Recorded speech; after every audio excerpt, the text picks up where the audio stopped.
وسلم وكافة الأنبياء والمرسلين والشهداء والصالحين والعلماء العاملين ولجميع المسلمين والمسلمات شيء لله لهم الفاتحة. أعوذ بالله من الشيطان الرجيم. بسم الله الرحمن الرحيم. الحمد لله رب العالمين الرحمن الرحيم مالك يوم الدين اهدنا الصراط المستقيم صراط الذين أنعمت عليهم غير المغضوب عليهم ولا الضالين.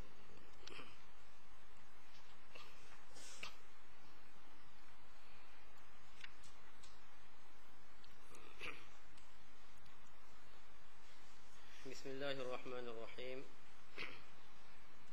الحمد لله رب العالمين نحمده ونستعينه ونستهديه ونستغفره ونؤمن به ونتوكل عليه ونعوذ بالله من شرور أنفسنا ومن سيئات أعمالنا. من يهد الله فلا مضل له ومن يضلل فلا هادي له. أشهد أن لا إله إلا الله وحده لا شريك له وأشهد أن محمدا عبده ورسوله. اللهم صل وسلم وبارك على سيدنا محمد وعلى آله وصحبه ومن دعا بدعوته واستنى بسنته إلى يوم الدين. سبحانك لا علم لنا إلا ما علمتنا إنك أنت العليم الحكيم. ولا حول ولا قوة إلا بالله العلي العظيم. رضينا بالله ربا وبالإسلام دينا وبمحمد صلى الله عليه وسلم نبيا ورسولا. Alhamdulillah. Terlebih dahulu marilah sama-sama kita memanjatkan kesyukuran kehadrat Allah Subhanahu wa taala yang telah memberikan kesempatan kepada kita sekali lagi pada malam ini dapat sama-sama kita mempelajari kitab Riyadhus Shalihin, himpunan hadis-hadis Rasulullah sallallahu alaihi wasallam yang telah dihimpunkan oleh Al-Imam An-Nawawi rahimahullahu taala.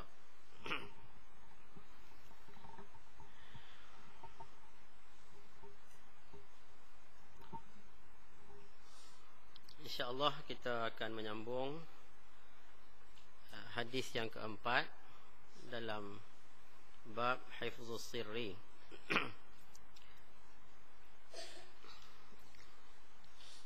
Dalam Kitabul Adab, bab hifzus sirri, bab tentang memelihara rahsia.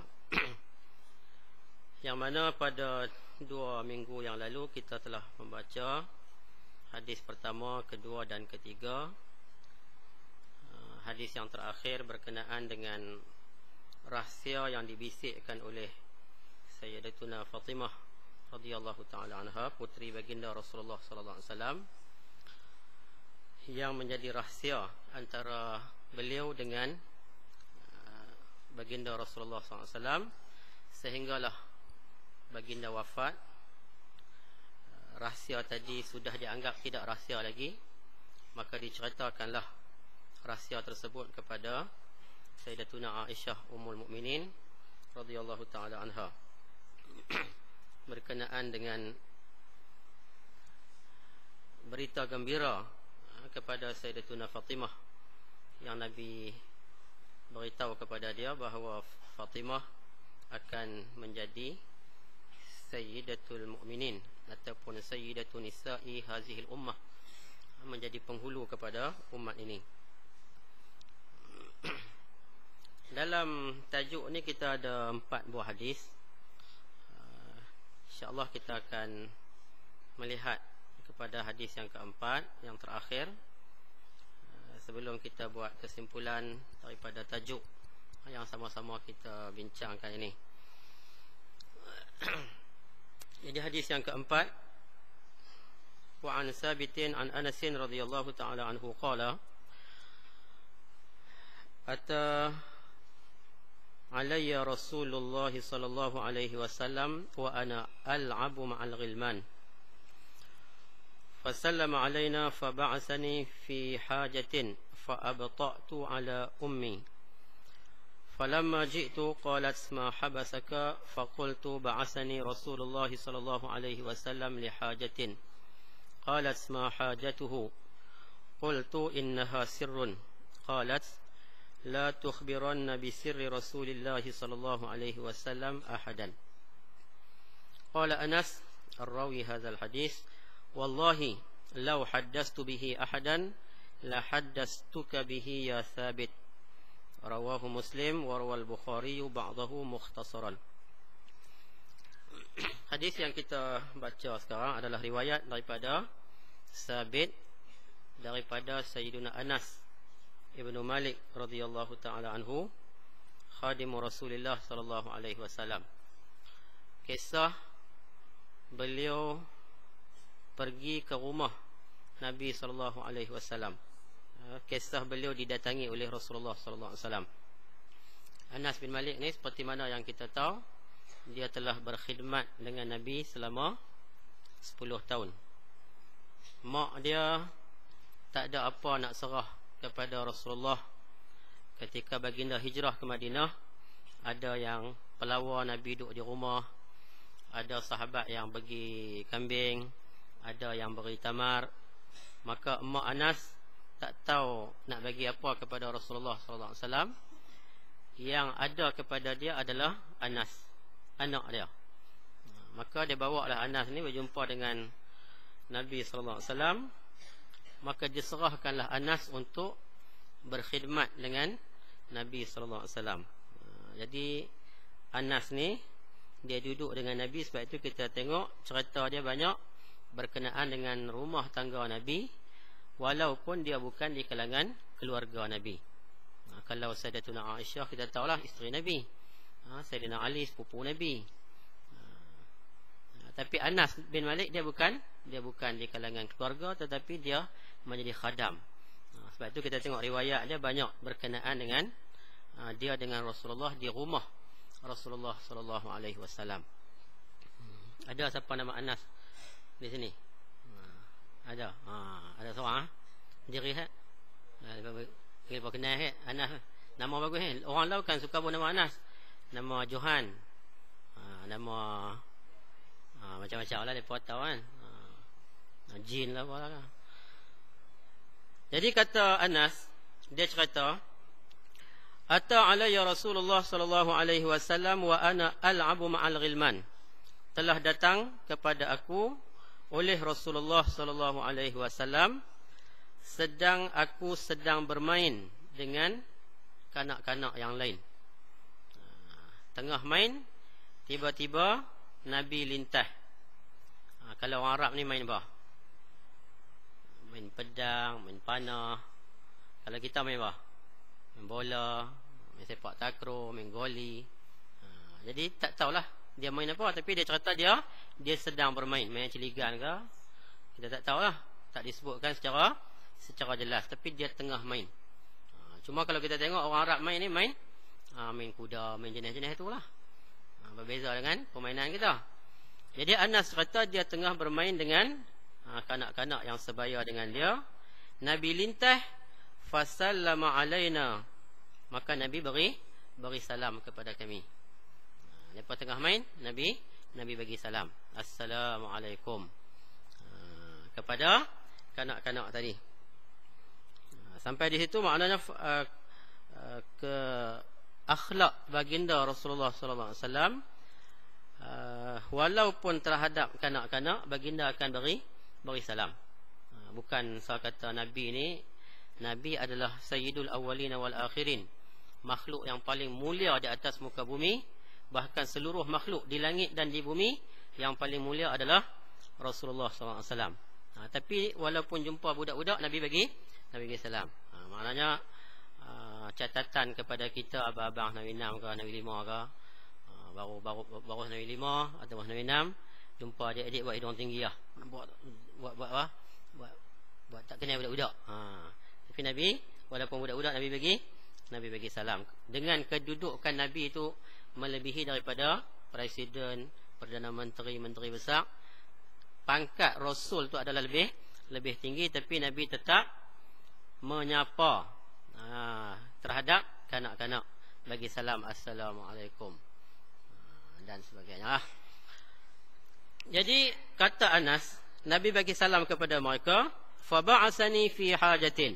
Nabi panggil Anas, Nabi telah mengutus Anas dalam satu keperluan Nabi. Nabi suruh dia pergi ke satu tempat. Di mana wallahu a'lam lah. Kemudian Anas pun buat kerja dia, menyebabkan bila dia buat kerja Rasulullah SAW, dia terlambatlah balik jumpa dengan mak dia. Fa abta'tu ala ummi. Lalu aku terlewat balik berjumpa dengan ibu aku, kata Anas. Falamma ji'tu, ketika mana aku mendatangi ibu aku pula, makna balik rumah jumpa dengan ibu dia, qalat, kata ibu kepada Anas. Siapa ibu kepada Anas ni? Ummu Sulaim, mak kepada Anas. Jadi Ummu Sulaim kata, ma habasaka, apa yang menghalang kamu wahai Anas? Selalu balik awal, hari ni balik lambat. Apakah yang menghalang kamu sehingga kamu balik lambat? Faqultu, maka kata Anas, ba'asani Rasulullah sallallahu alaihi wasallam li hajatin. Rasulullah sallallahu alaihi wasallam telah mengirim saya ke sesuatu tempat kerana ada keperluan. Li hajatin, ada satu keperluan. Qalat, maka kata Ummu Sulaim, ibu Anas, ma hajatuhu, apa keperluan Rasulullah? Qultu innaha sirrun, dia adalah rahsia. Jadi dia nak tahu ke pergi mana lambat, dia pun habaq lah. Dia buat kerja Rasulullah. Apa kerja yang kamu buat yang untuk Rasulullah? Jadi Anas kata yang itu adalah rahsia. Bila rahsia, lebih-lebih lagi rahsia Rasulullah, maka tak boleh pecah. Tapi bukan untuk kita kelentong ustaz kita ni, ataupun mak pak kita. Ni rahsia ni ustaz tak bagi habaq. Ataupun bila balik mai sekolah, habaq kata ni rahsia, mak tak bagi habaq. Jadi jangan buat itu. Tapi ni Anas dengan Rasulullah memang rahsia sungguh. Yang dia rasa tak boleh cerita kepada orang, lalu dia sebut yang ni adalah rahsia. Tapi si ibu ni juga sahabiat, dia bukan pujuk Anas, cerita bukan siapa tahu kan. Waktu tu siapa yang ada? Siapa pun tak ada. Kalau cerita pun tak, Rasulullah bukan tahu. Tapi akhlak dia di belakang Rasulullah sallallahu alaihi wasallam, dia kata la tukhbiranna bi sirri Rasulillah sallallahu alaihi wasallam ahadan. Dah kamu kata yang tu rahsia, maka jangan ceritakan dengan rahsia Rasulullah SAW kepada siapa-siapa pun. Itu juga adalah ibu yang misali, ibu yang bagus. Mengajar kepada anak dia amanah, mengajar kepada anak dia supaya menjaga rahsia Rasulullah SAW, sama ada ketika Nabi hidup ataupun Nabi telah meninggal. Rahsia tu sampai lah kita tak tahu. Pasal dia tu adalah rahsia. Kata Anas, wallahi demi Allah, lau haddastu bihi ahadan, kalaulah boleh aku ceritakan kepada seseorang, la haddastuka bihi ya Sabit, nescaya aku akan ceritakan kepada kamu wahai Sabit. Sabit ni siapa? Anak murid kepada Anas bin Malik, di kalangan tabi'in. Kan dia ambil hadis tu daripada Anas. Anas lah yang mencerita kisah ni. Jadi kata Anas, kalau benda tu boleh cerita, nescaya aku akan cerita kepada kamu wahai Sabit. Jadi itu adalah hadis yang terakhir berkenaan cerita Anas dengan Rasulullah sallallahu alaihi wasallam, yang mana kita tengok dalam kisah tadi, Anas menjaga rahsia Nabi sallallahu alaihi wasallam oleh kerana rahsia itu tidak boleh dicerita kepada seseorang kalau dia rahsia. Kalau sesuatu benda yang rahsia tadi dianggap sebagai rahsia, maka tak boleh dipecahkan kepada orang lain. Selalunya bila kita pesan yang tu rahsia, lebih-lebih kalau kita habaq kat orang perempuan lah, yang ni rahsia ni, insya-Allah satu dirang tahu. Pasal rahsia. Kalau kita tengok hadis yang lain sebagai contoh, Nabi kata man satara musliman satarahullahu fid dunya wal akhirah. Hadis tu kita baca hadis Nabi 1. Barang siapa yang menutup keaiban seorang muslim, maka Allah Taala akan tutup keaiban dia di dunia dan di akhirat.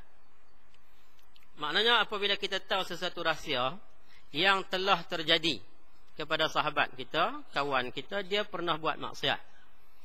Cerita tu dia pelajar baru misalnya dia tak tahu lagi cerita-cerita lama. Maka cerita tadi kita kena simpan, tak boleh cerita kepada orang. Pasal yang tu adalah termasuk perkara aib. Man satara musliman satarahullahu fid dunya wal akhirah. Rahsia tadi kena simpan. Tapi sebaliknya, kalau rahsia tadi perkara maksiat, perkara mungkar yang berlaku dalam kampung kita ataupun dalam asrama kita, kawan isap rokok misalan, kita nampak dia isap rokok. Rahsia tak rahsia tu? Rahsia lah, dia isap rokok. Keaiban dia kalau kita cerita kepada orang, dia malu. Jadi nak kena simpan tak rahsia tu? Rahsia nak simpan ke tak? Yang tu adalah kemungkaran. Kemungkaran kena hapus.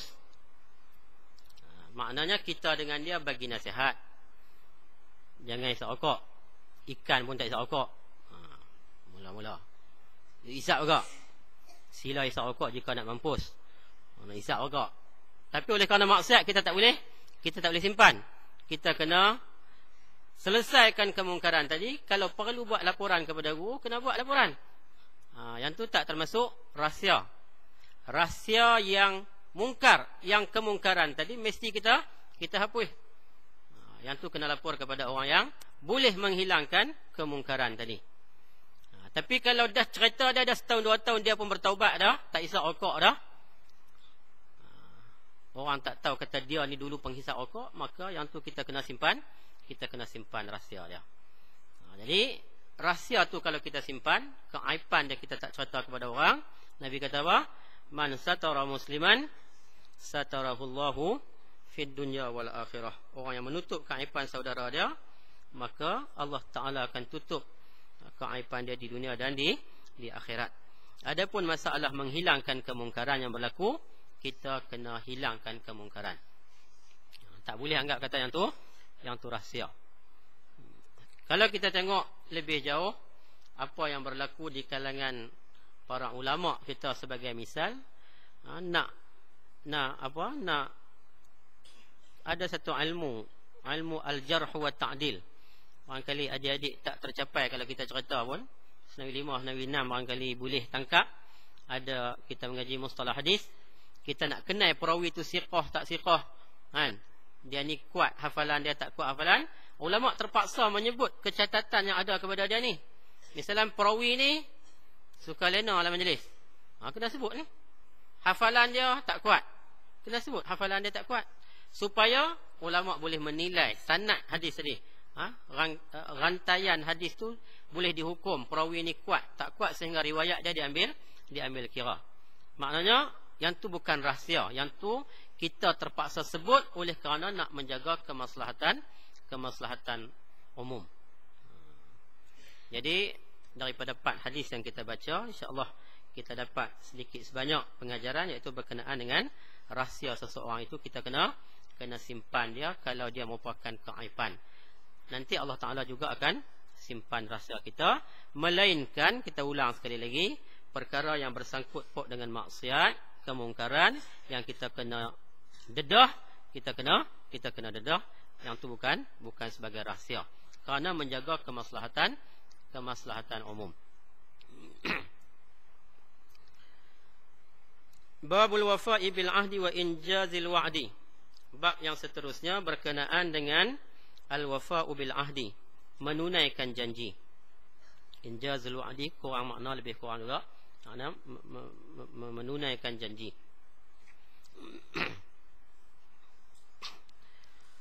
Wa an Abi Hurairah radhiyallahu ta'ala anhu anna Rasulullah sallallahu alaihi wasallam qala ayatul munafiqi thalathun Idza haddasa kadzaba wa idza wa'ada akhlafa wa idza tumina khana. Muttafaqun alaih.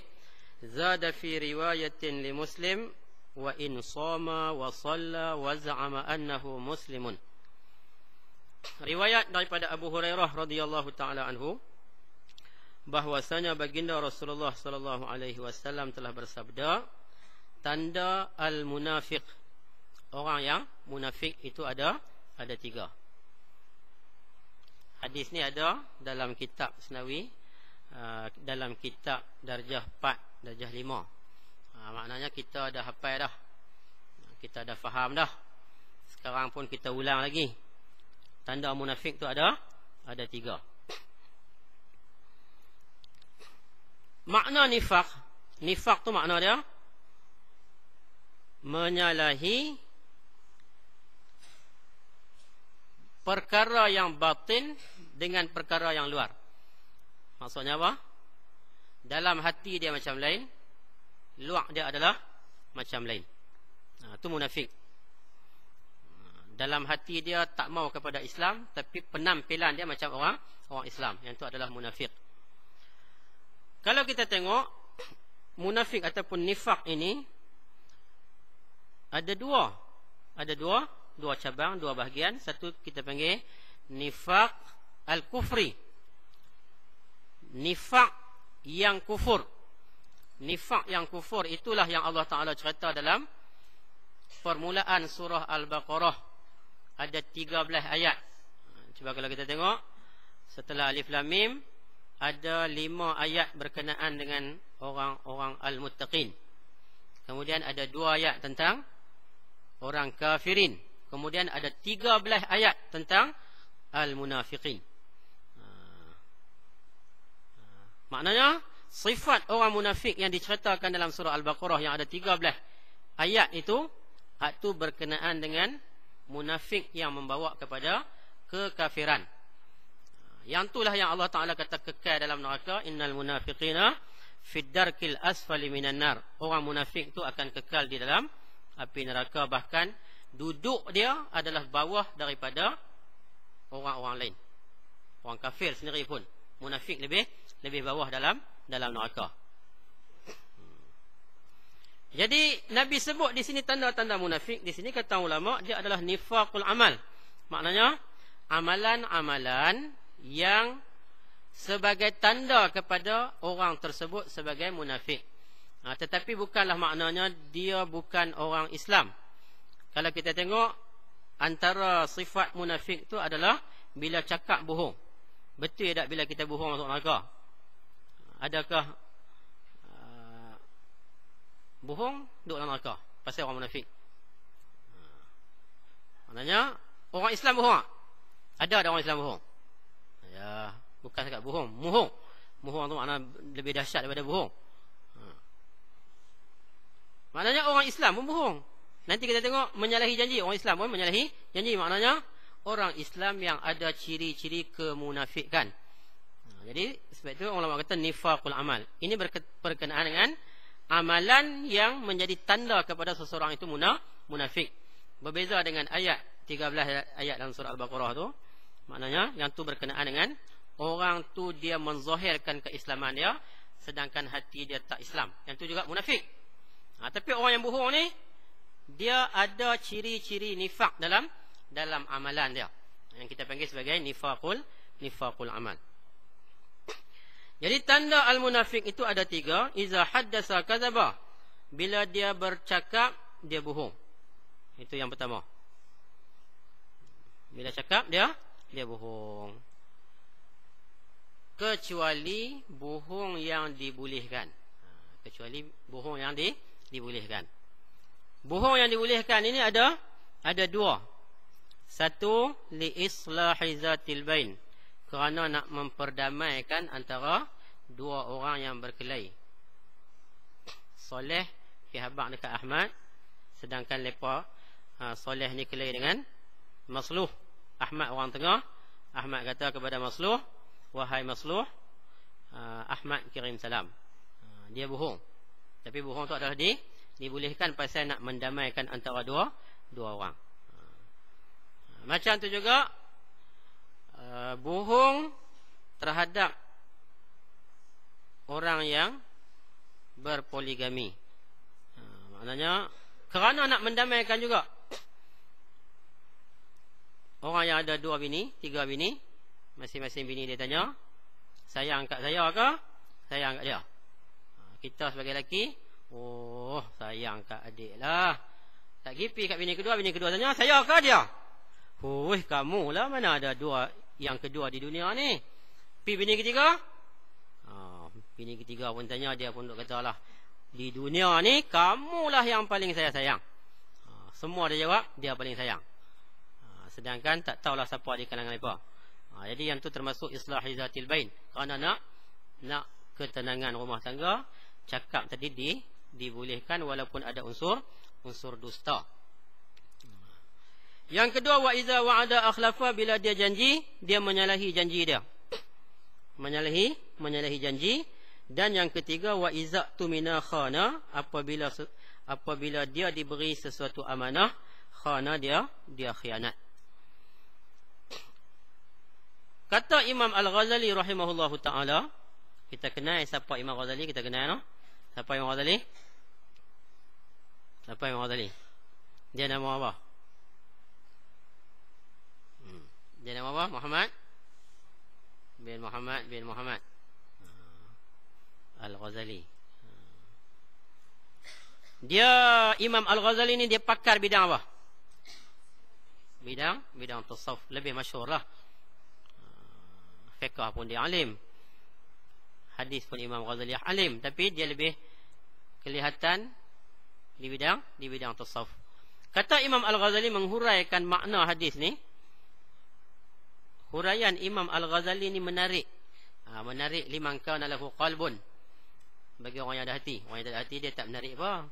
Dia dengar tak menarik. Tu dia tak ada hati tu. Kata Imam Al-Ghazali, asal kepada agama itu berkisar kepada 3 perkara.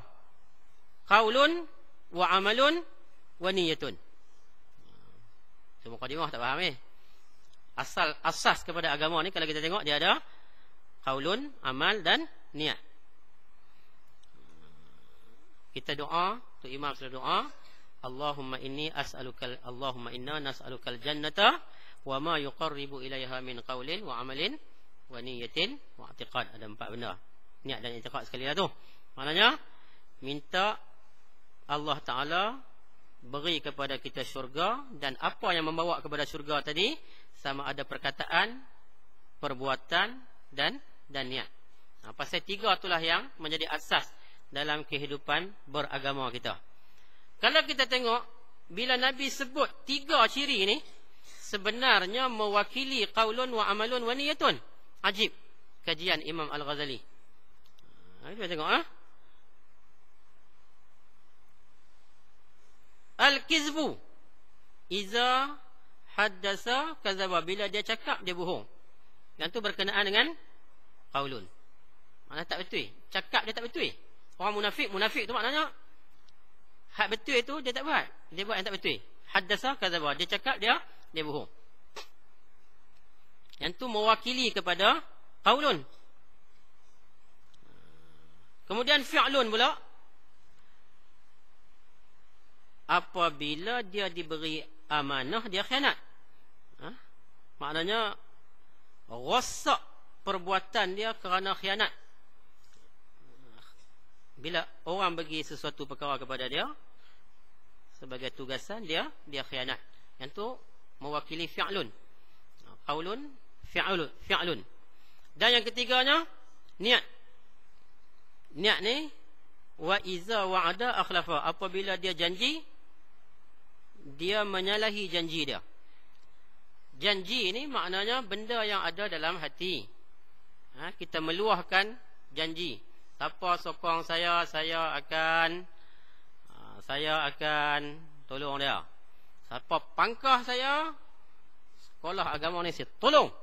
Tu janji. Tapi dalam hati dia ni sekadar nak umpan pilihan raya. Mana benda dalam hati tu. Masalah janji adalah masalah dalam hati. Bila dia janji, akhlafa, dia menyalahi janji dia. Kita tengok balik perkataan Imam Al-Ghazali tadi, maknanya agama itu berkisar di atas qaulun wa amalun wa niyatun. Bila Nabi sebut sifat orang munafik tadi, dia semua tak betul. Semuanya gambaran kepada tak betul. Lidah dia tak betul, amalan dia tak betul, dalam hati dia pun tak betul. Semua tak betul. Cakap tak betul, bohong.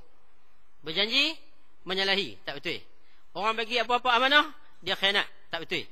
Pendek kata, orang munafik ni orang tak betul. Amalan dia, hati dia tak beriman. Kemudian dia mai semayang sekali dengan kita. Orang munafik semayang, maknanya tak betul. Orang munafik ni tak betul. Otak dia tak betul, amalan dia tak betul, perkataan dia pun tak betul. Kalau kita kaji, tengok dalam ayat Al-Quran, cerita tentang al-munafik, semuanya pergi ikut tu. Maknanya tak betul. Innal munafiqina yukhadi'una Allah wa huwa khadi'uhum. Dengar.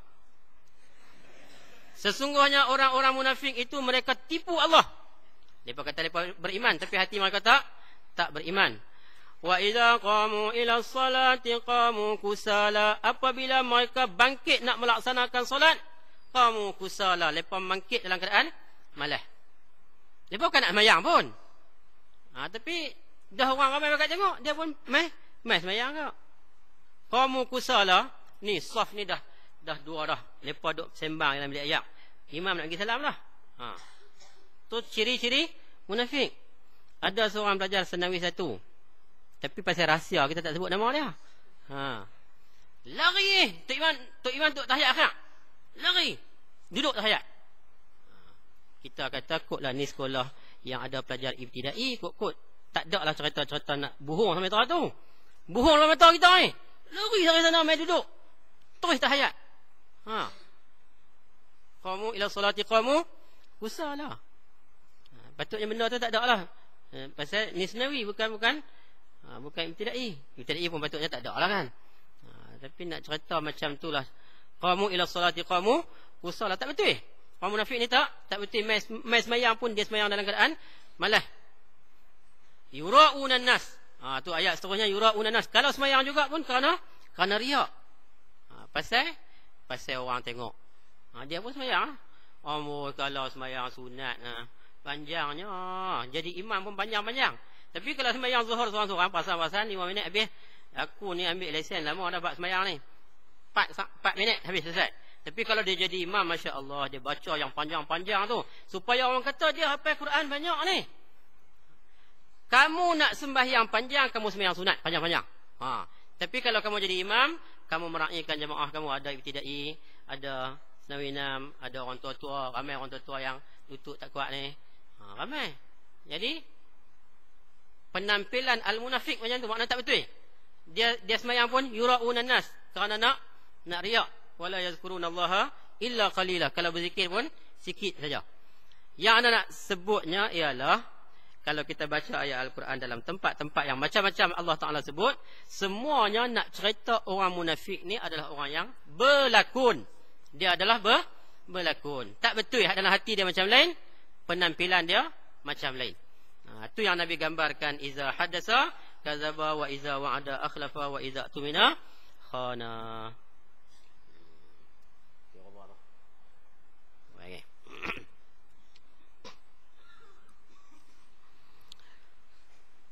وعن عبد الله بن عمرو بن العاص رضي الله تعالى عنهما أن رسول الله صلى الله عليه وسلم قال: 4 من كن فيه كان منافقا خالصا، ومن كانت فيه خصلة منهن كانت فيه خصلة من النفاق حتى يدعها. إذا اؤتمن خان، وإذا حدث كذب، وإذا عاهد غدر، وإذا خاصم فجر. متفق عليه. Riwayat daripada Abdullah ibnu Amr ibnu al-As radhiyallahu taala anhuma, bahwasanya baginda Rasulullah sallallahu alaihi wasallam telah bersabda, 4 sifat sesiapa yang ada kepada dia 4 sifat tersebut, maka dia adalah seorang munafik yang sejati. Dia ori munafik yang ori, bila dia ada empat sifat tadi ni. Wa man kanat fihi khaslatun minhunna kanat fihi khaslatun minan nifaq hatta yad'aha. Maka barang siapa yang ada satu sifat daripada empat tadi, adalah padanya satu sifat daripada nifaq sehingga dia meninggalkan sifat tadi. Maknanya kalau satu ada kepada dia, maknanya dia seperempat munafik. Kalau ada dua, setengah munafik. Kalau empat, maknanya dia ni adalah munafik totok, sejati punya munafik. Kalau ada empat sifat tadi. Tadi Nabi sebut 3, sekarang 4. Masalah bilangan macam kita duk faham selalu, maknanya tidak mencacatkan makna hadis. Nabi cerita 3, di tempat lain Nabi cerita lagi ada 4. Kemudian bila kita baca lagi sifat-sifat munafik, dihimpunkan oleh ulama sampai 70 sifat orang munafik. Jadi masalah bilangan bukanlah maknanya hadis ni bertentangan. Tadi 3 ni 4. Itu tak bertentangan apa-apa. Masalah bilangan. Yang pertama Nabi kata iza tumina khana, apabila diberi amanah maka dia khianat. Amanah ni sesuatu kepercayaan yang orang beri kepada kita khianat amanah tadi. Kalau dalam konteks kita sebagai pelajar, maknanya tugasan sebagai pelajar, ataupun sebagai ketua pelajar, ataupun sebagai ketua bilik, ataupun sebagai ketua darjah, ataupun sebagai ketua lajnah makanan, ataupun sebagai ketua lajnah riadah, yang itu semua adalah amanah. Amanah tadi mesti dijalankan dengan sebaiknya pasal dia amanah. Bila kita cuai dengan amanah, kita khianat dengan amanah, yang itu adalah di antara ciri nifaq. Di akhir zaman Nabi kata amanah tadi dianggap sebagai habuan. Orang lantik kita sebagai menteri, apa-apa kita gunakan kedudukan kementerian kita untuk kaut harta banyak. Yang itu di antara tanda akhir zaman. Dah berlaku dah.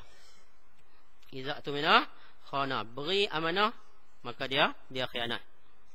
Kalau kita nak tengok kepada diri kita lah sebagai contoh, Tuhan bagi mata. Yang tu amanah. Tuhan bagi mata adalah amanah. Maka mata tadi kena tengok benda yang tak maksiat. Tak boleh mengendap orang. Tak boleh tengok kepada yang haram. Tak boleh tengok pusat orang. Ni tengok pusat. Pusat kita pun ada, tapi tak puas hati nak tengok pusat orang. Pusat kita pun ada kan. Macam ya, cuba tengok pusat kita, pusat dia. Macam ya, tapi nak tengok pusat. Telinga kita adalah amanah Allah.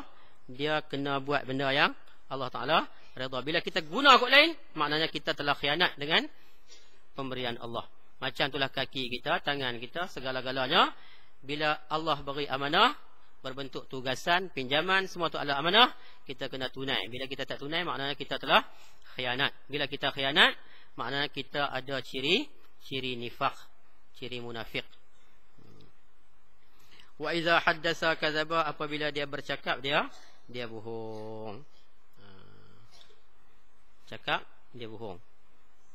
Allah Taala uji seseorang dengan macam-macam lah. Ada orang yang ujian dia tak boleh tidur kalau tak bohong orang. Ada orang jenis tu. Ada orang yang jenis mengumpat, dosa dia mengumpat ya. Ada orang yang jenis dosa, macam-macam ujian manusia. Seseorang dengan seseorang kadang-kadang berbeza ujian dia. Tapi kalau orang yang diuji dengan bohong ni, yang tu satu musibah lah. Dia tak boleh duduk kalau tak bohong. Sampai kalau dia cakap pun orang tahu dah. Dia nak bohong bah tu. Bohong bah.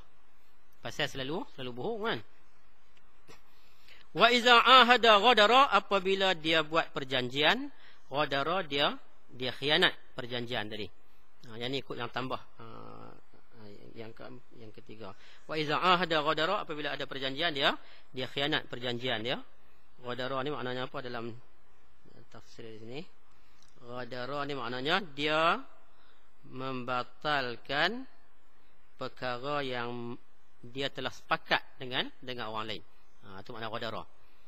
Bila ahada buat perjanjian, ghadara makna dia membatalkan persetujuan yang dia pernah buat.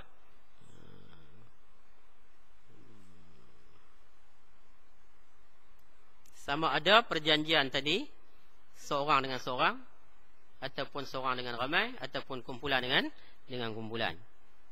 Kita ni dah berjanji waktu kita masuk sekolah dulu, ataupun waktu kita, contohnya kita tak naik kelas.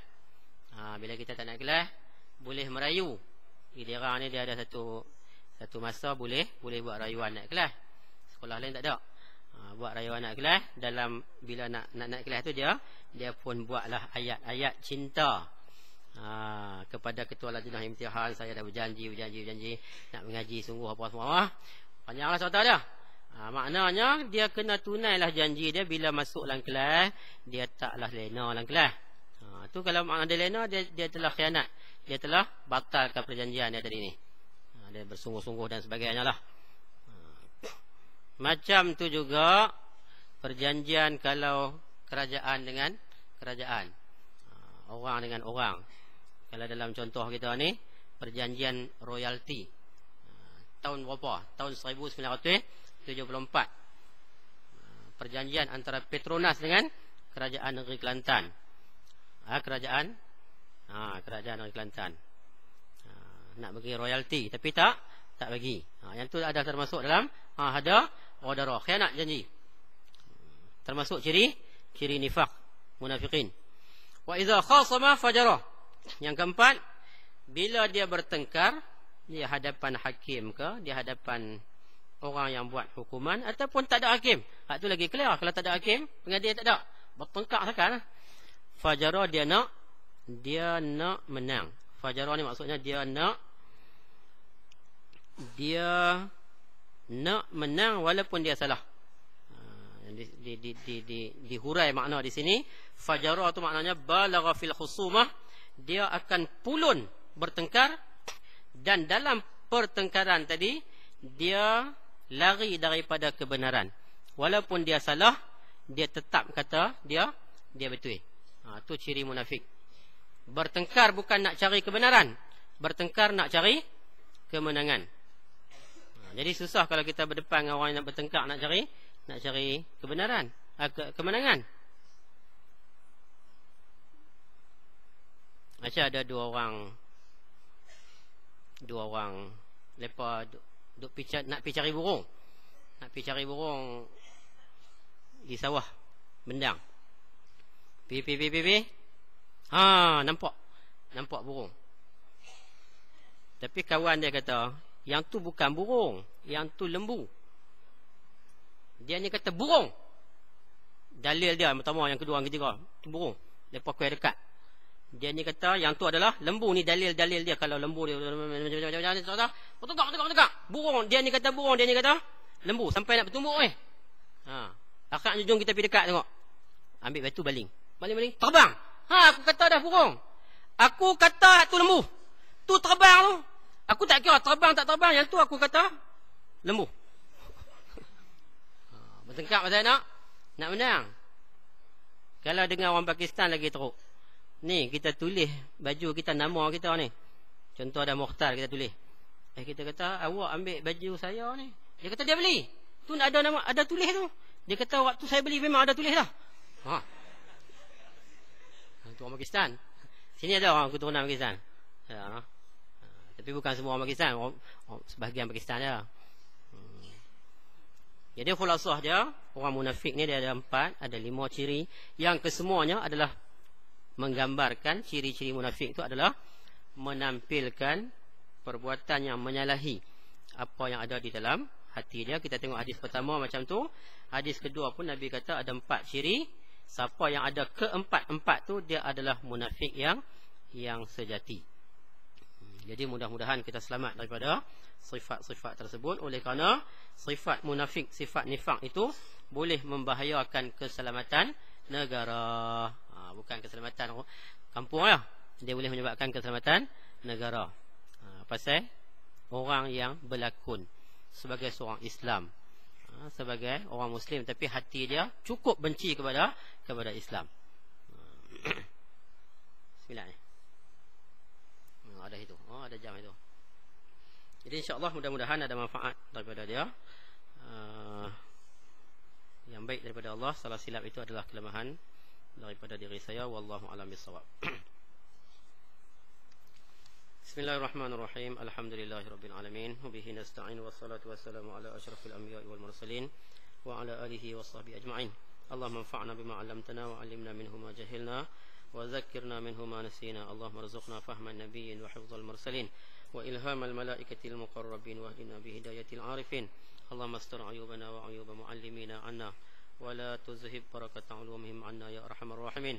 Wa sallallahu ala sayyidina wa maulana Muhammad wa ala alihi wa sahbihi ajma'in walhamdulillahi rabbil alamin.